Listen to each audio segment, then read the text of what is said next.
बड़ी उलझन थी, बड़ी परेशान थी मैं। एक दिन मैंने हिम्मत करके पूछा कि मैं ऐसा क्या करूं कि आप खुश हों, या फिर आप मेरी कमियां बताइए। आखिर आप चाहती क्या हैं? जवाब के इंतजार में देर तक खड़ी रही। जवाब तो मिला नहीं, लेकिन यही बात घर में लड़ाई का कारण बन गई कि अब ये हमसे सवाल जवाब करेंगी। क्यों दें हम जवाब? ये कोई हमारी बड़ी अम्मा हैं? सास को खुश करने के चक्कर में मैं खुद खुश नहीं रह पाती। कभी सोचती कि ससुराल वालों को क्या चाहिए। मैं अपने स्कूल से लेकर कॉलेज तक की पढ़ाई में अपने क्लास की लीडर रही थी। सब मुझे पसंद करते थे, लेकिन अब मैं अपने ससुराल में फेल हो गई। मेरा मनोबल धीरे धीरे डगमगाने लगा, लेकिन फिर भी मैंने हिम्मत नहीं हारी। कुछ साल बाद मेरे देवर का विवाह हुआ। मैंने हर फंक्शन में खुशी खुशी सारे काम किए, लेकिन मेरी सास का व्यवहार मेरी सहेली कुमुद से भी छुपा नहीं था।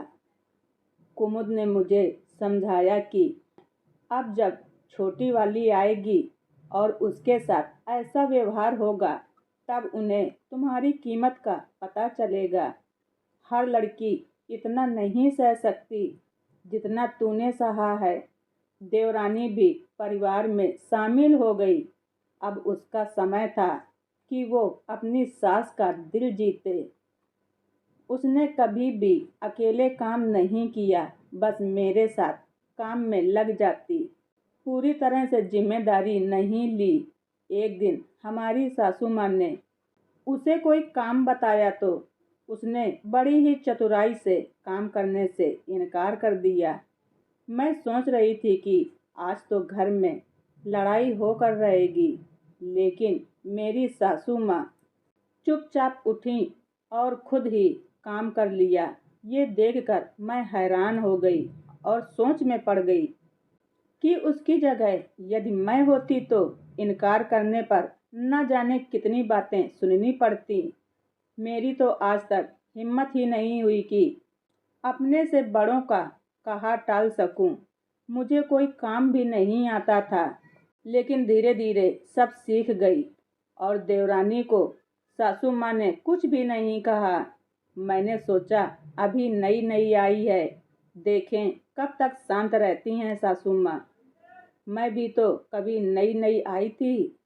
एक दिन मेरी सासू माँ मेरे पास आकर बोली, मीनू अभी छोटी है और नई आई है। यदि वो कोई गलती करे तो तुम मुझे आकर बताना। मैं इतने दिनों से इस घर में थी और जब से देवरानी आई है तब से मीनू का व्यवहार, उसके प्रति सासू माँ का व्यवहार देख रही हूँ। मैं सोच रही थी कि इस बात में इनका क्या उद्देश्य हो सकता है। काफी सोचने के बाद मैंने सासू जी से कहा, आपके लिए दोनों बहुएं बराबर हैं। आप स्वयं ही गलतियां देखें। मेरी चुगली करने की आदत नहीं है। ये काम मुझसे नहीं होगा। मैं रोज की तरह अपने काम में लगी रहती। मेरी छोटी बच्ची भी थी। उसके साथ समय कब बीत जाता पता ही नहीं चलता था। कुछ दिन ही बीते होंगे, मैंने महसूस किया कि दोनों लोग आपस में हंसती बतियाती, मेरी बच्ची को भी नहीं संभालती। किसी काम में मेरी कोई मदद भी नहीं करती। मेरी कोई बात मीनू को पता होती तो सासू माँ तक पहुँच जाती। मैं हैरान परेशान कि ये हो क्या रहा है। मैं डॉक्टर के लिए बताकर गई थी, लेकिन मैंने मीनू से बताया था कि मैं अपनी मम्मी से भी मिलकर आऊंगी। वो बीमार थी, आने में थोड़ी देर हो जाएगी। बाकी का काम तुम संभाल लेना। उसने तब तो हाँ कह दिया। फिर मेरे पीछे सासू माँ को नमक मिर्च लगाकर पता नहीं क्या क्या बताया। जब मैं घर वापस आई तो उन्होंने न जाने क्या क्या सुनाया मुझे। मैंने मीनू से पूछा कि मैंने तो तुम्हें बताया था कि संभाल लेना, तब क्या हुआ?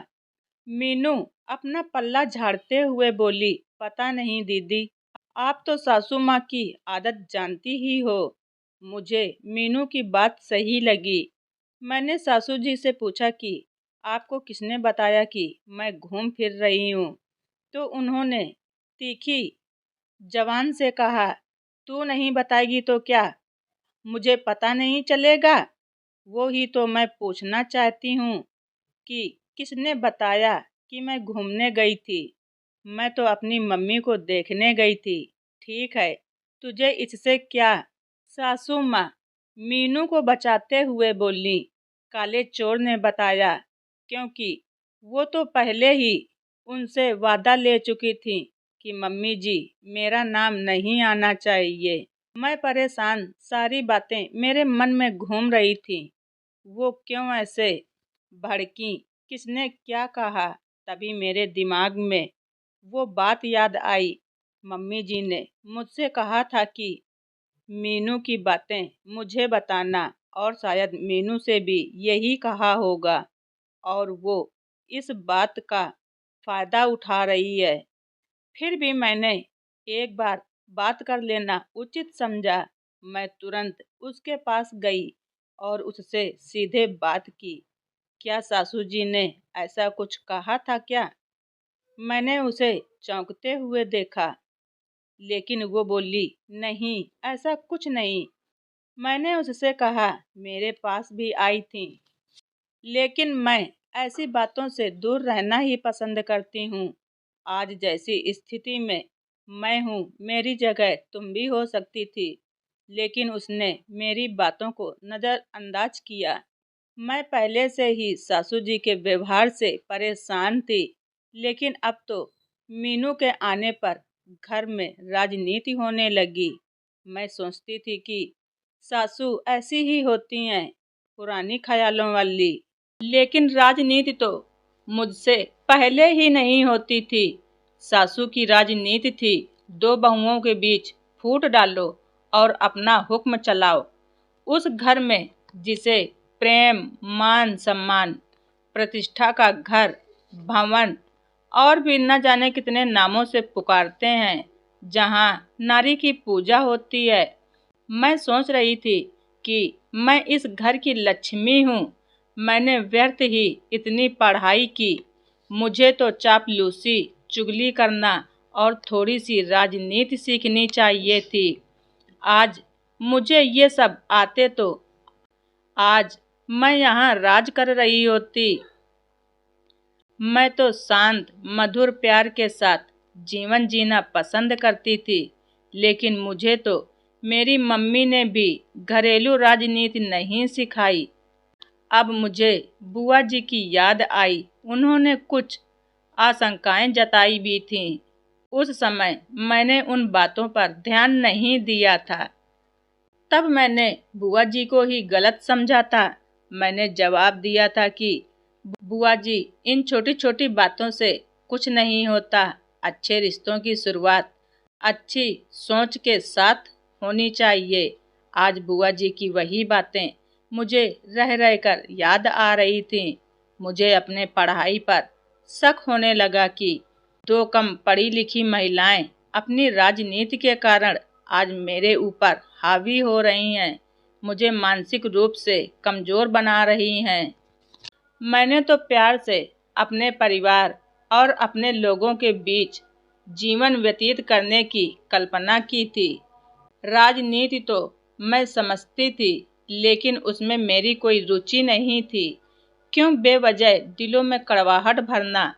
लेकिन उस वातावरण में मेरी भावनाओं की कोई कदर ही नहीं थी। मैं बहुत दिनों तक उन्हें समझती रही, कभी सफाई पेश करती। मुझे अपनी जिंदगी जैसे नर्क नजर आ रही थी। घर में आए दिन कोई न कोई कांड होता रहता। मानसिक रूप से मैं अपने आप को टूटा हुआ महसूस करती।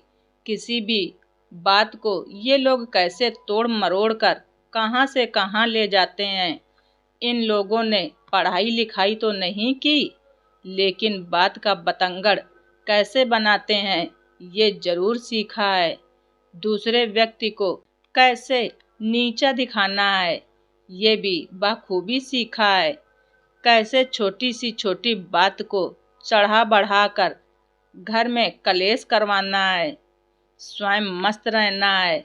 मैं अपने आप को पढ़ी लिखी होने के बाद भी अनपढ़ महसूस कर रही थी। मैं रोती उन घटनाओं को याद करती कि गलती किससे और कहाँ हुई, लेकिन कोई फायदा नहीं मुझे महसूस हुआ। जैसे मैं अपना अस्तित्व खोती जा रही थी। मेरे सहन करने की शक्ति अब जवाब देने लगी थी। एक दिन रोते रोते मुझे किसी की बात याद आई कि अत्याचार करने वाले से सहन करने वाला भी उतना ही दोषी होता है। अब मुझे रोकर नहीं, हिम्मत से काम लेना था। मैं उसके साथ राजनीति तो नहीं खेलूंगी, लेकिन उनका मुंह तोड़ जवाब तो दे ही सकती हूँ। जब उनकी हर हरकतों का मुंह तोड़ जवाब दूंगी। मुझे याद आया कि जब मैं स्कूल में पढ़ाती थी तब भी मेरे साथ कुछ टीचरों ने राजनीति का खेल खेला था। तब भी तो मैंने उनको करारा जवाब दिया था। इस परिवार के लिए ही तो मैंने अपनी नौकरी छोड़ दी थी। अपने ही परिवार के साथ क्या लड़ना, लेकिन अब वो परिवार ही मेरे विरोधी बन बैठे हैं। बाहर समाज में जो परिवार दिखने में तो शांत और एकजुट हैं, उसके अंदर कितनी अशांति और हलचल है। अब मैं और अत्याचार धोखेबाजी नहीं बर्दाश्त कर पाऊंगी। इनकी चालाकियों का जवाब इन लोगों को इनकी ही जुबान में मिलेगा। मन ही मन मैंने उन लोगों के खिलाफ उनके विरोध तैयार किया कि उन्हें उन्हीं की भाषा में जवाब मिलने लगे तो वो तिलमिला गए। यहाँ कोई भी सही को सही और गलत को गलत कहने के लिए तैयार ही नहीं था। जिसका राज उसी की हाँ में हाँ। बहुएं तो वैसे ही बदनाम होती हैं कि सास पर अत्याचार करती हैं, लेकिन समय परिस्थिति सबके साथ एक जैसी नहीं होती। कहीं बहू सास पर हावी होती है तो कहीं सास बहू पर हावी होती है। कहने को मीनू भी बहू थी, लेकिन वे दोनों अपने अपने स्वार्थ में जुड़ी थी। मैं सोच रही थी मैंने अपनी जिंदगी के कितने साल इन्हें खुश करने में गवा दिए। पढ़ी लिखी होने के बावजूद मैं घरेलू राजनीति में फंस कर रह गई। मैं दूसरों को खुश करने के चक्कर में पड़ी रही।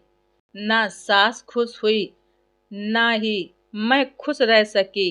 कम से कम अपने आप को ही खुश रख लेती, अपने अरमानों का ख्याल रखती तो शायद मैं अपनी तरक्की कर लेती।